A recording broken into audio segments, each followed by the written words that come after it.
Hey guys, I'm Owen from Hilden Brewery in Northern Ireland. Today we're going to show you around the brewery, show you the beers we make, do a little bit of beer tasting with the beers we're doing for Cyberfest 5, Beer 52 and St Paddy's Day. We're going to go through the brewery and show you what we do here, how we do it a wee bit differently. As you can see, we are at Hilden House, Hilden Brewery, and around me are the stables that we started off in. So it's a nice, really old site. It's where we take some of our inspiration from in what we do. And we've been here for, this is our 40th year. And we are actually Ireland's oldest independent brewery. It's a claim that we're really proud of, but at the same time to say that 40 years isn't really that long a time. So it shows how far Irish craft brewing has come in the last 40 years, indeed, just in the last 10 to 15. So we're really happy to be part of that and part of this festival, and we'll show you what we do over here. So this is our Brewhouse at Hilden.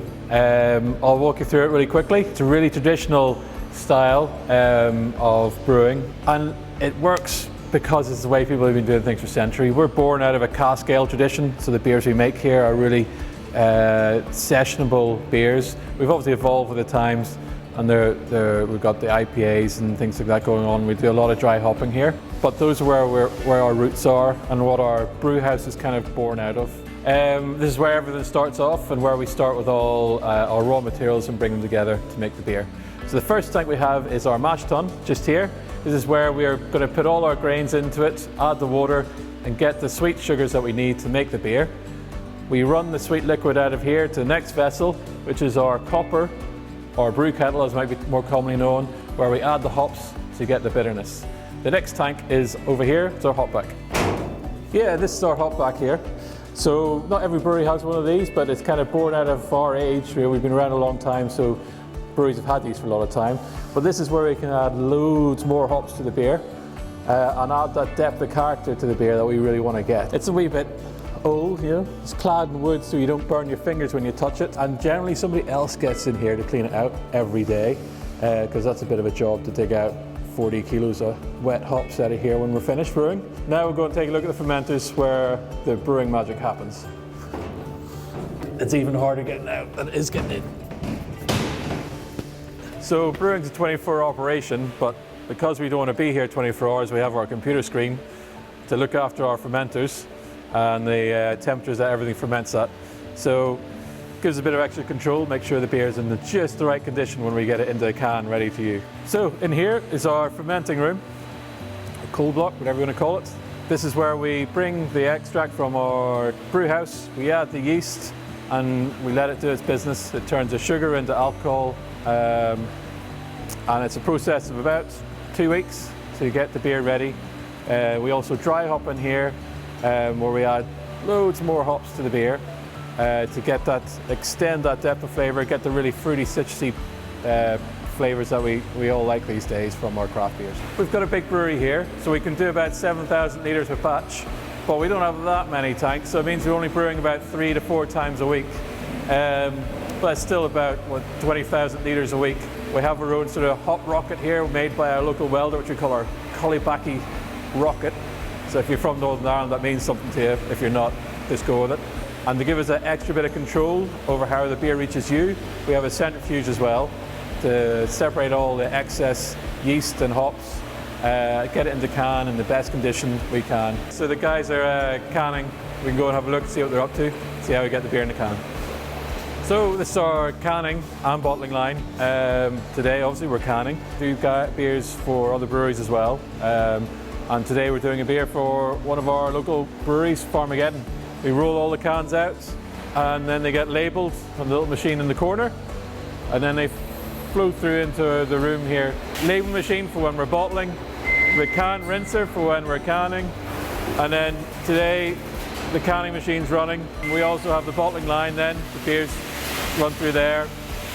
We do 500, 330 mils. The big bonus about this is we control everything.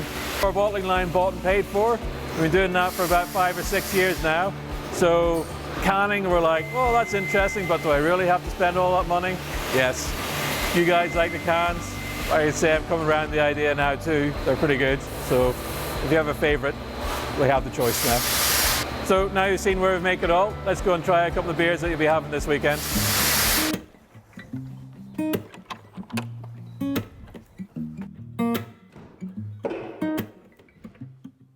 The beer we're going to taste today, that beer 52 I've given you, is Dunlop on Hume. It's one of our core beers. We've had it out for a few years now. And it's a bit of an evolution from our style.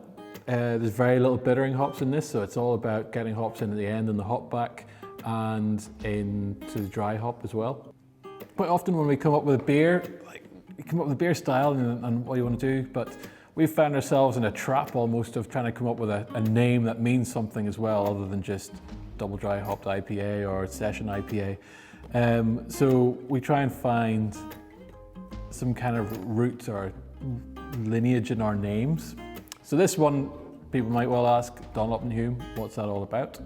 We actually came up with the name idea really back in about 5 years ago when the Giro d'Italia came to town, and we wanted to do a beer for that. So Dunlop, inventor of the pneumatic tyre, and Hume, the first guy to win a bike race on one of his pneumatic tyres, both tied to Belfast. It's all a bit dry stuff, but this is what we're working with here, and we thought it was quite quirky.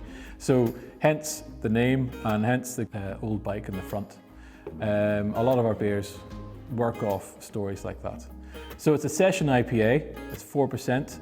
To be honest, a lot of these beers, they kind of lean towards what I like to do, which is drink beer in quantity.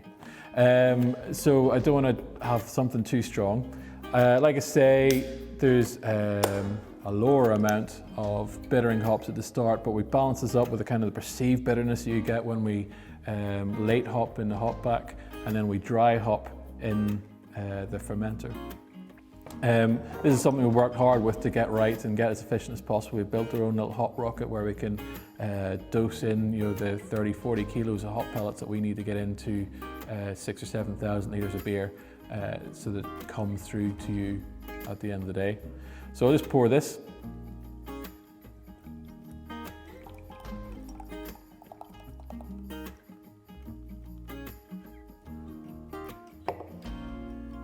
So it's just got a wee bit of haze in it, just still left over from our centrifuging, so it's a gentle process, doesn't strip everything out.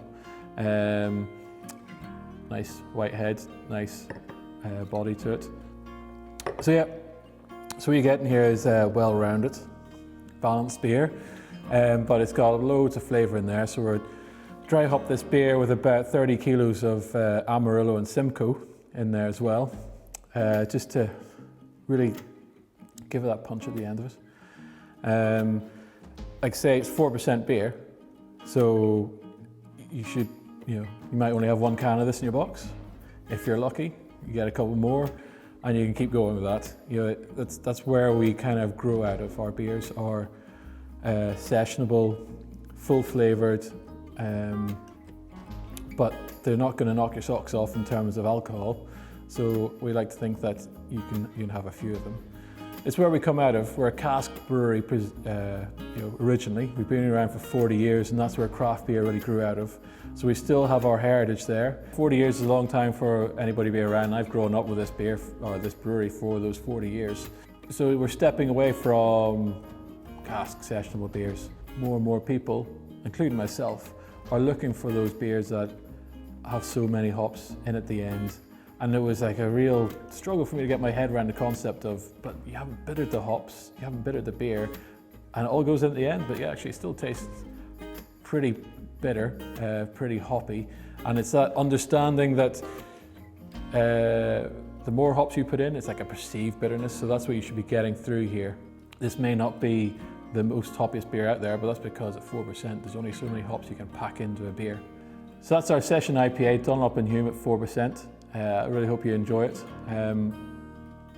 If you look out for the beers out there, hopefully you'll see them a bit more in Beer 52. If you want to have any questions, reach out to me. You can find our details on the website, and we'll hopefully come back to you just as soon as we get your messages. Cheers, bye-bye.